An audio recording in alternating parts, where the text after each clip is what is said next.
एक बार एक गांव में एक साधु रहता था। वह भगवान में बहुत मानता था। वह लगातार एक पेड़ के नीचे बैठकर तपस्या करता था। गांव के सभी लोग उसकी बहुत इज्जत करते थे। फिर एक बार गांव में बहुत भीषण बाढ़ आ गई। हर तरफ पानी ही पानी दिखाई दे रहा था। अभी साधु अपनी जान बचाने के लिए इधर उधर दौड़ रहे थे। कई लोग ऊंचे स्थानों की तरफ बढ़ने लगे। इसी बीच लोग ने देखा कि साधु बाबा पेड़ के नीचे ही बैठे हैं। सभी ने उन्हें सलाह दी कि वो अपनी जगह छोड़ दे और भाग चलो, लेकिन साधु महाराज जी ने कहा कि तुम लोग अपनी जान बचाओ, मुझे तो मेरा भगवान बचाएगा। धीरे धीरे पानी बढ़ता गया। साधु अपनी जगह पर ही रहा। पानी साधु के कमर तक पहुंच गया था। फिर इतने में ही उसके पास से एक नाव गुजरी। उस नाव में एक मल्लाह था। उसने कहा कि हे साधु महाराज, आप इस नाव पर आ जाइए, मैं किसी सुरक्षित स्थान पर आपको पहुंचा दूंगा।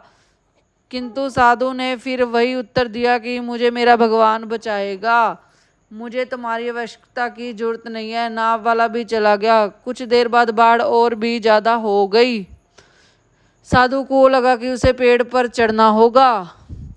उसने सोचा कि उसे वहां बैठकर ईश्वर को याद करना ही सही है। इतने में ही उसे गड़गड़ाहट की आवाज सुनाई दी। उसने देखा कि एक हेलीकॉप्टर उसकी मदद के लिए आया है। हेलीकॉप्टर में से बचाव दल ने एक रस्सी लटकाई थी। साधु को उसे पकड़ने का आग्रह किया। फिर साधु ने कहा कि मुझे तो भगवान ही बचाएगा, मैं इसे नहीं पकड़ूंगा। बचाव दल भी यह सुनकर चला गया। कुछ ही देर में बाढ़ की धारा में साधु बह गया और उसकी मृत्यु हो गई। जब मृत्यु के बाद साधु महाराज स्वर्ग पहुंचे तो उन्होंने भगवान से पूछा कि मैंने तुम्हारी आराधना इतने मन से की, लेकिन फिर भी मैं डूब कर मरा।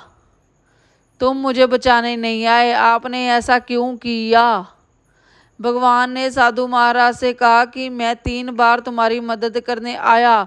एक बार ग्रामीणों के रूप में, एक बार नाव वाले के रूप में और तीसरी बार बचाव दल के रूप में, लेकिन तुम मुझे पहचान नहीं पाए। सीख। इस कहानी से हमें यह सीख मिलती है कि लेकिन यह अवसर किसी की प्रतीक्षा नहीं करते, यह तेजी से गुजर जाते हैं। अगर हम उन्हें पहचान कर उनका लाभ उठा लेते हैं तो हम अपनी मंजिल पर जल्दी पहुंच जाते हैं। ऐसी रोज नई नई कहानियां सुनने के लिए चैनल को करें सब्सक्राइब, शेयर और लाइक भी कर दें। आपको रोज नई नई कहानियां सुनने को मिलेंगी।